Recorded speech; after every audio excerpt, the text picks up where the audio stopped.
Welcome to the Book Flood Podcast. I am your host, Tom Nixon. My guest this week is Adam Wallenta.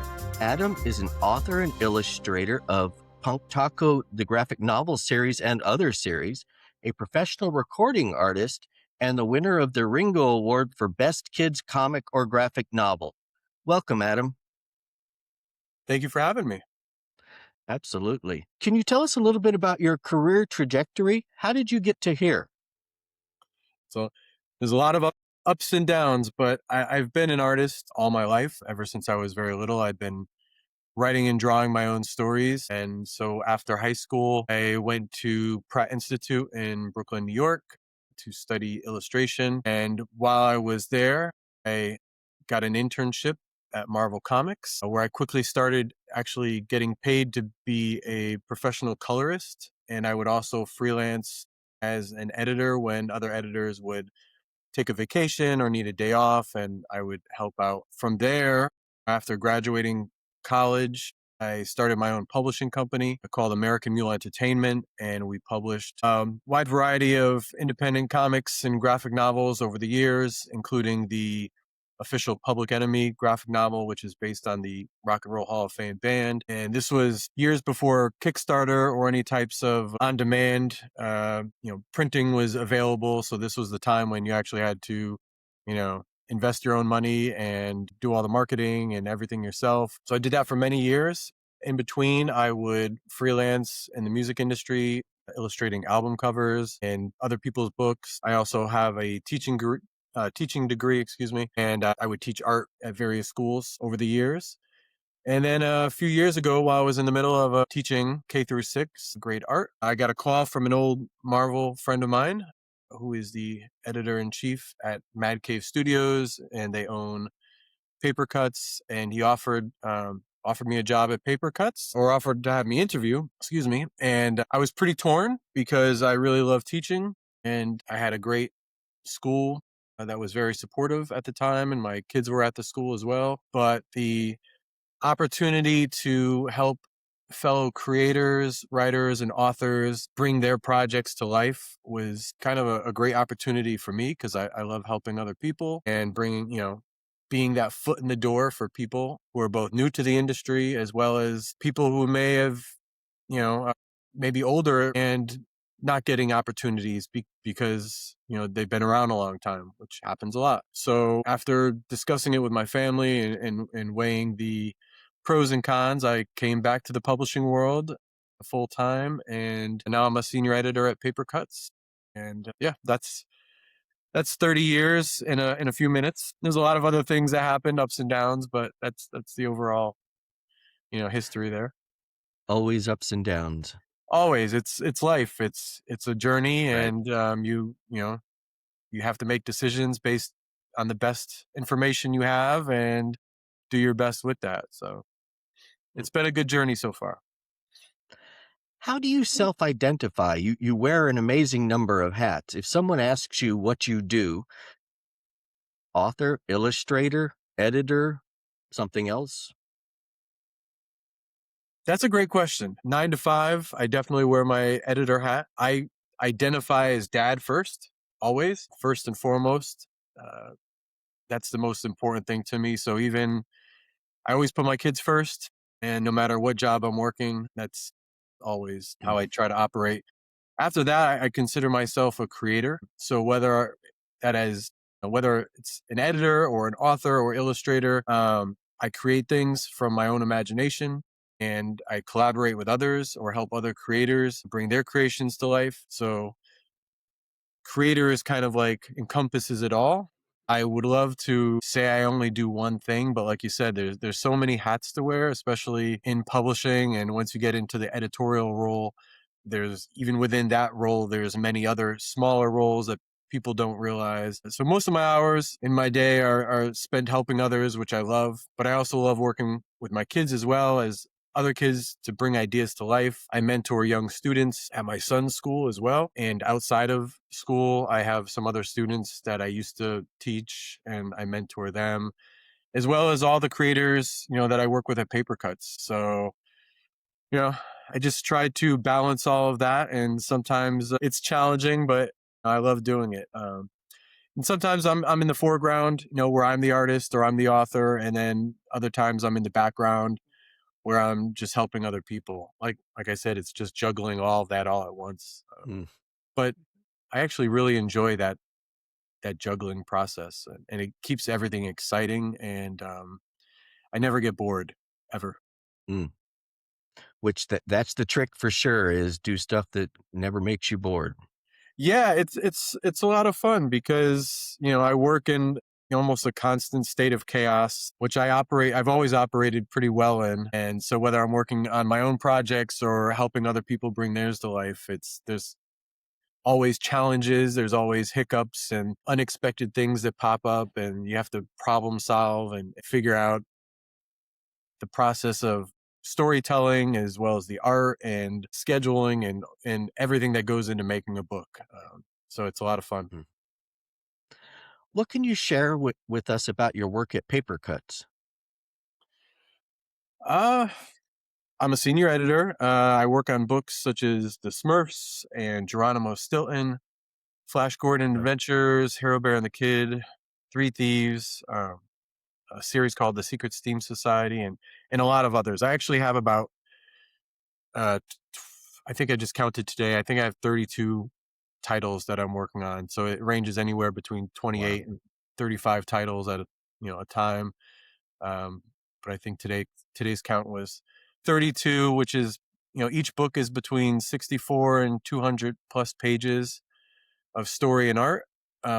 Some of the work I do is very obvious, like grammar and punctuation, but there's depending on the when the book comes to us, where it's at in its development stage. Um, I'm involved in the story development process, the art and design, hiring artists if there's no artist attached to the story, quality control with the art, and making sure that art is consistent throughout the whole book, writing cover copy and solicitations for marketing and sales, online promotion. Like I said, scheduling is a big thing, and lots of juggling and multitasking. There's a lot that goes into it. Like I said, behind the Mm. scenes, and I get to work with some amazing creators. Some of them are brand new, and I get to work with them on their first book and see that excitement. And then I get to work with seasoned pros who have hundreds of books under their belt. And sometimes I get to sit back and let them do their thing. And, that makes the job a lot easier when Mm. you're working with someone that knows exactly what they're doing and you're just there for support and helping them pretty much get things over the finish line. So it's a lot of fun. I hope you realize, and it sounds like you do, that you were living the dream for so many people, for so many students that I had when I was a teacher even. Yeah, I love books. I'm a huge book Mm. collector, a big reader, and I just love the physical product. Digital reading is fine, but there's nothing like holding a book in your hand for me, and helping other creators bring their projects to life is a great feeling. Mm. Uh, your creators at Papercutz get to keep their rights. Why is that important? There's a lot of reasons. The biggest one is that companies come and go, and a Mm. creator, author, artist should always maintain ownership of their work. If it's a partnership and they come to the company, that's always great because usually they already have a relationship. Sometimes we get authors that come with to us and they don't have an artist, and I try to team them up with somebody that they really get along with because they're going to be sharing this property for forever, hopefully. Um, and I always try to make sure that everybody involved has ownership in the book because even after the publishers come and go, like I said, and they can take their work elsewhere. They can self publish, but they can continue to monetize their work and live off of it and pass it down to family members and kids, even. So sometimes we sign deals and as creators and find that companies aren't doing their job. And as long as you own your property and have the rights, it may be like a 5-year deal. And so, like, if it does turn out to be a bad experience, for the authors and illustrators. I mean, sometimes that happens. At least they know in like 5 years, everything reverts back to them and they can take it elsewhere or they could do whatever they want with it. Having that ownership is really important for financial reasons as well as your own spirit, right? Authors and illustrators create these things and they put their hearts and their souls into them. And the last thing you want to do is hand that over to someone that may do nothing with it or, may profit off of it while you're still struggling. So um, I always encourage, you know, ownership of everything Mm. that the artists and authors do. How did Punk Taco Adventures come about? Punk Taco Adventures. Well, it was originally just Punk Taco, and my son and I self-published 2 volumes. We started when he was 5 years old, and it just started from. I was fortunate enough to be a freelancer at the time, and so I was a stay-at-home dad when my kids were young.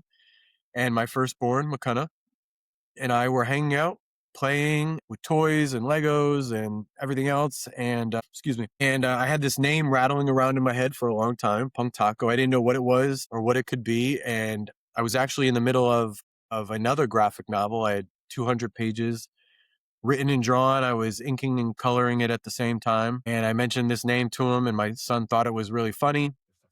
And he thought he started coming up with ideas, and we were brainstorming back and forth. He had ideas for who the character was and his friends and the band, and he was creating drawings and really just having a great time hanging out, doing things that we normally do every day, play, come up with ideas, draw. And I saw the excitement in his eyes, and we were having such a good time that I put the other project on the shelf, and I haven't touched it since. And that was in 2018. He had so many ideas. I was recording them. I was writing them down. I was basically taking everything that we would talk about and trying to put it in um, a structured, format that, could turn into a story. And then I would take his drawings and I would develop them more. And I was trying to decide whether I publish it myself through our family publishing company or if I take it to another publisher and deal with all of that. I mean, in the end, I decided because I've been in the business for a long time. I know the process of pitching, and there will always be rejections. It could take forever for a book to actually come to print, with different scheduling. And I wanted to capture that moment in time with my son. For anyone that has kids, everyone knows that it goes by really quick. It does. They grow up so fast. And like I said, we're having such a good time and the energy was right. So I said, you know what? I'm going to invest my time, my money, and all my energy into making this happen now. And so there were a lot of ideas that didn't make it into the first book. And we kind of put those on the side and we self-published the first volume, and it sold out. And then, Nice. yeah. And the funny thing was, I had distribution for all my other books that I had published in the past. And to me, this was my best work. And I kind of worked with the printer that I was working with at the time and kind of set everything up. And then afterwards, I found out that my distributor didn't want to distribute this book. So I had a lot of books and no distributor at the time. And we were able to luckily sell out of them at conventions and festivals. And from there, we saw that there was an audience and people were really enjoying it. So we started to first lay the foundation for the second volume. And then we started to submit Punk Taco to various awards. And to our surprise, we got nominated for a Kids Comics Award, which was at the Ann Arbor Comic Arts Festival. And then we got nominated like a few weeks later or a month later for the Ringo Award. And again, to our surprise, we actually won both of them, which was amazing because all the other nominees were from like Scholastic and First Second and really big publishers. And here we are, just this little, family self-published company. And so we decided to do book 2. And we started to shop Punk Taco around to see if there were other publishers interested before we did the second volume. And at the time, nobody was interested. So we just continued to do it ourselves. until recently when I came to Papercutz. I pitched them the idea and I still had to go through the whole process. And we eventually they decided that they wanted to invest in it. And we rebranded as Punk Taco Adventures, where we take some of the self-published stories as well as new material and we put it all together in new volumes. And for the first time, we offer paperbacks as well as hardcovers. We've always done hardcover, Mm. but yeah, so now we have paperbacks, which is good for a lower price point for people that don't want to spend on hardcovers. But yeah, that's kind of like the journey, working with my son, and now my youngest, who is my old McCunna, is now 14.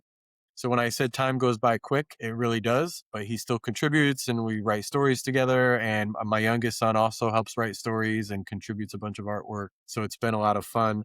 And I've even been able to get some of my former students and publish them as well in the first volume of Punk Taco Adventures. And then I have a brand new student that I just met this year that I've been working with, and we're publishing a 5-page story in Punk Taco Adventures Volume 2. So not only do I get to work with my kids now, I get to work with other young artists and authors and help, get them a foot in the door at a very early age. Nice. What have sales been like? For Punk Taco Adventures, it's never as good as you want. We're doing okay, but there's a huge audience out there for it, and I don't think we've even scratched the surface. We're not a New York Times bestseller by any means. For that, you have to sell between like 5 and 1,000 copies in like the first week or two. We haven't reached anywhere near that level yet. But, we keep pushing. And like I said, for the original first printing, that was like 2,000 copies, between 1,500 and 2,000 copies, I think I printed out. And we sold out of that. And then the same thing, we reprinted, and we were almost sold out of the second printing of the first volume and the same thing with the second volume, the original self-published stuff. We just have a few scattered copies left. And now for Punk Taco Adventures, I want to say the print run is somewhere between the trade paperback and the hardcover.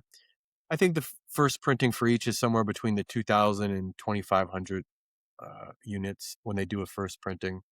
So we're getting close to actually selling out of those from what I understand. And then hopefully we'll reprint. But I really believe there's a huge audience out there based on what we buy as fans of books. And I see like all these amazing books out there. And I know that there's kids buying books and parents buying it for them. So I'm hoping that we can, break through and reach a wider audience eventually. Uh, I'm sure it'll happen. With something like this that is so clearly meant to be a series, takes a little bit. The people who read graphic novels and manga, they're in it for the series. It really seems like that. Yeah, we tried to make each story self-contained. Like there's multiple stories in each book, and we try to make the main story still self-contained, but there are continuation, like little things like you could find, if you found volume 2 and didn't find volume 1, you'll be able to read it and enjoy it. But if you start with volume 1, you have something to look forward to with volume 2 because there is character development and an ongoing story arc. But we didn't want to alienate anybody that just finds volume 2 because sometimes that happens in stores where they don't have volume 1 and they only have the second one. So, but yeah, I'm hoping that we can continue and do more and it keeps building. Is there a particular work of which you are most proud? Punk Taco, absolutely. Working with my son and both sons actually now, it's something. I think it's my best work creatively, but also the experience that I've had and the experience connecting with fans who enjoy it and teachers and librarians and seeing it in libraries, which was so important to us, which is why we did it in this larger format and hardcover, because we wanted it to be something that could be on the library shelves and kids, they could be pretty rough with books sometimes. So we wanted it to last. And of course, winning a Ringo Award, I went many, many years as a publisher, an artist, and author, and never had those types of experiences. And then, get to share them with my son, like the Kids Comics Award. We won that on a Sunday, which was Father's Day, coincidentally. So Nice. to share that moment with my son and to have like Richard and Wendy Pinney there, who created ElfQuest, and they were big inspirations for me as an independent author and illustrator growing up. That was amazing. And then to win a Ringo Award and to be there surrounded by all these amazing creators was also really amazing. But I'm proud of all my work. I've been very fortunate to do album covers for musicians that I've been a fan of, like Public Enemy and DJ Premier, and work with them. And I also realized that there are a lot of artists and authors out there, and there are a lot of really great ones, and we don't all get to work. Not everybody gets published. Not everybody gets to see their, artwork in a record store on the walls or anything. So any of that, like I'm proud of just being able to be fortunate enough to work in these industries and have people value my artwork. So I'm very grateful for all of that. What would our listeners and watchers be most surprised to learn about you? I don't drink coffee, and I never have. And people always find that weird. I mean, I recognize it as weird too, because I think most people do drink coffee. Also, I'm an avid gardener, and I love growing trees. I have like a little mini orchard of fruit trees in my yard that I planted. So anytime when I'm not in front of the computer or the drawing table working or doing something for my kids, I like to be outside working in the yard and trying to grow some food. So I saw as I was cyber stalking you that you like Legos. Are you working on something now? Yeah, my whole family we're kind of big Lego fans. Right now, the big Lego project is actually organizing my kids' Lego, which it sounds tedious, and some of my friends are like, what are you doing?" But it actually relaxes me to find, we have like these big bins of loose pieces, and I've been taking them and putting them in individual, finding all the various pieces and putting them in smaller bins. So then my youngest son, who loves creating original things, he sees where all the pieces are, and he's been gone back to creating again. For a while, I think he was staying away because he couldn't find everything. So I was like, I was actually organizing them because my plan was to do one of these. I've seen them on Instagram, these mashup builds where like it's a Millennium Falcon, but they use just random pieces. So it's all colorful. It's not like, authentic, Millennium Falcon colors or anything like that. It's every color that you could find. So my original intent was to do that, and I wanted to separate all the pieces so I could find them easily. But yeah, it's a lot of fun. It's a way for me to relax and again, more time to spend with my kids and share a fun experience. What projects are you working on now? I'm working on Punk Taco. About to send Punk Taco Adventures Volume 2 to the printer within a week or so. I'm working on Volume 3, which may actually end up being 3 and 4. It's much longer than the first two, so we may break it up into two different volumes. And then I have all my Papercutz books that I'm responsible for. Like I said, there's something like 32 individual books now, which, and some of those are series, so they have multiple books. Um, some of my favorites, we're wrapping up the Three Thieves series, which is by Scott Chandler. We just sent the 6th book to the printer, and we're working on the 7th book now. Hero Bear, which is another favorite of mine. We just sent the 3rd book to the printer, and we're getting ready to do book 4.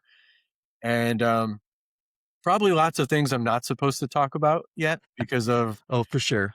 launch dates and how they send things out to press. But sometimes I reveal things too early.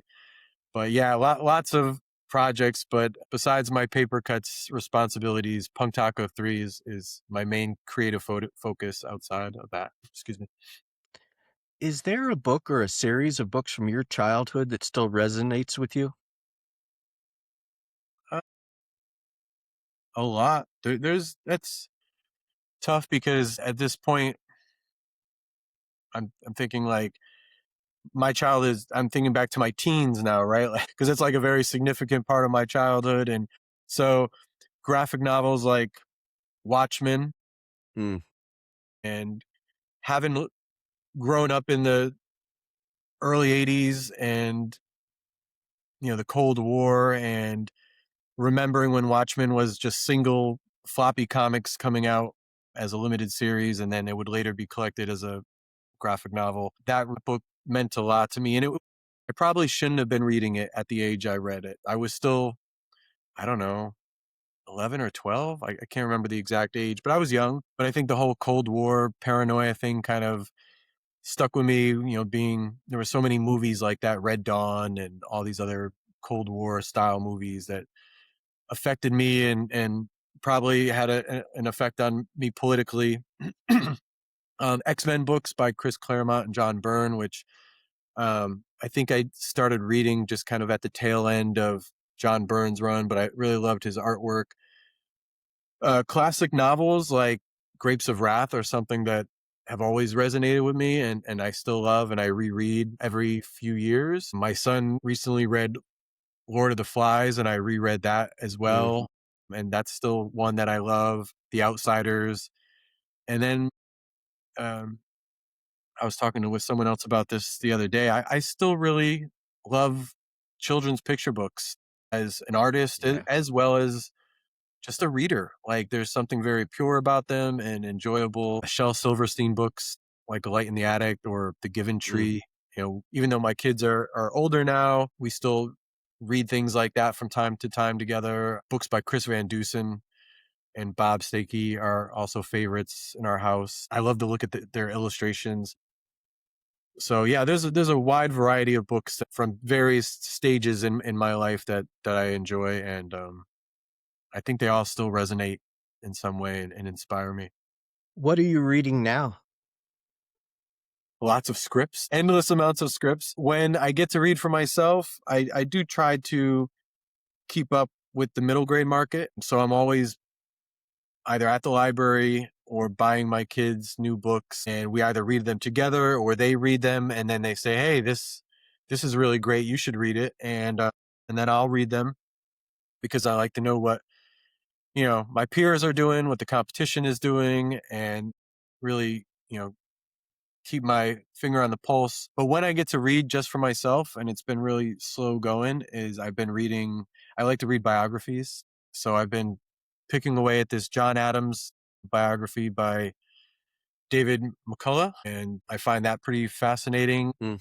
John Adams I just find him kind of fascinating. So I've been really enjoying that biography. And it's a little bit older, but I found a copy at the Strand bookstore, and I've been picking away at it, but it's like 1,000,000 pages. It is. And those types of books, while I read for a living, I consider myself somewhat of a slow reader. I find myself, rereading when I start again. So I'll read, a couple chapters, and then I have to go to bed or do something, and then I have to at least go back a little bit and remember what I just read. So I'm always going back and forth, but it's a great book, and there's a lot that I didn't know, and I'm learning, and I love that. Have you read it, or are you interested in that type of stuff? I read a lot of different things. I have not read that one yet, but I'm certainly aware of it. But I read a lot of biography, autobiography, but a lot of graphic novels, a lot of everything. Yeah, same. Maybe after offline, you can give me some biography recommendations that you like. Well, I want to thank you so much, Adam, for being on the show. For our listeners and watchers, please come find us at bookfloodpodcast.com. Again, thank you, Adam. Thank you for having me. Thank you to your listeners for listening and hearing me babble, and I appreciate it. Thank you so much. Enjoy.